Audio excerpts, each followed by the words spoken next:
Less than a year after being convicted of killing his wife and youngest son, Alex Murdaugh will now be back in a South Carolina courtroom. And he may be taken away.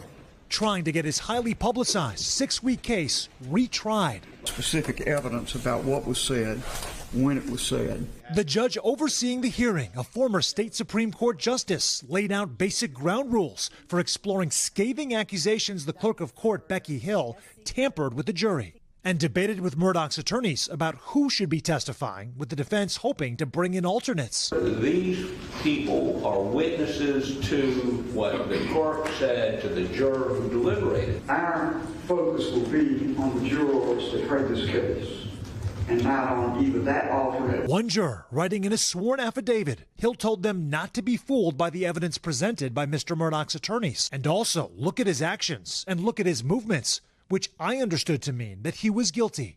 10 other jurors did not make those accusations in their affidavits.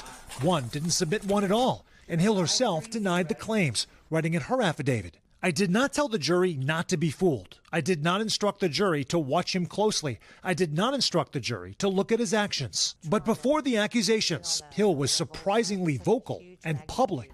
There were just so many things that happened behind these doors of justice that the whole world would be so interested, I think, to know. Promoting her book, Behind the Doors of Justice, on NBC affiliate WSAV. I think Alex got the justice that he deserved. Murdaugh's attorneys arguing a conviction would have boosted her book sales, providing a possible motivation for tampering. Craig, anytime there's outside influence in the sanctity of the jury room, it is improper. Last Friday, one juror already testified due to a scheduling conflict. State versus Richard Alexander Murdaugh. Shortly after the trial, a trio of jurors sat down with Savannah and Craig, explaining what pushed them to guilty. Well, the witness testimony was very believable, and the kennel video definitely played a major part in his testimony. Now, later today, guys, the jurors will be brought in one by one and questioned by the judge. We know that they are not going to be showing their faces, but their voices will be broadcast. It's worth noting as well that this clerk of court position, it's an elected job, generally involving administrative duties and jury logistics. It is definitely not supposed to include conversations about the case. Back to you. Sam Brock for us there in Columbia, South Carolina. Sam, thank you. Let's get more. We've got NBC senior legal correspondent Laura Jarrett here. So this is a very, very high bar that the defense would have to meet to get a new trial laid out for us. Yeah, they have their work cut out for them. So the judge wants to bring in each juror, question them individually to find out, did you have any contact with Becky Hill?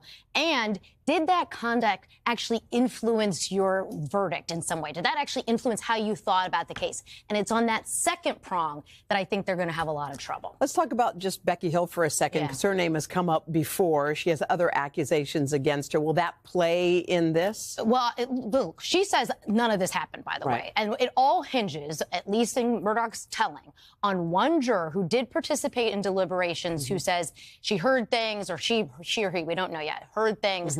But the problem is she doesn't say she was influenced by Hill. She says she or he was influenced by other jurors. And that's part of deliberations. That's what happens at trials. And so she wasn't influenced, or he wasn't influenced by Hill. That's going to be a problem for them. That's why this is so tough. So what do Murdaugh's attorneys have to do? What do they have to prove to get a new trial? They're going to have to show some actual influence, some actual bias, some actual prejudice. And that's where I think they're going to have a tough road. And we'll see what happens. Because someone could get on the stand and say something we haven't heard, right? We have to at least open that possibility. It's different when you're being questioned by a judge. We'll see what happens today. Hey, thanks for watching. Don't miss the Today Show every weekday at 11 a.m. Eastern, 8 Pacific on our streaming channel, Today All Day. To watch, head to today.com/allday or click the link right here.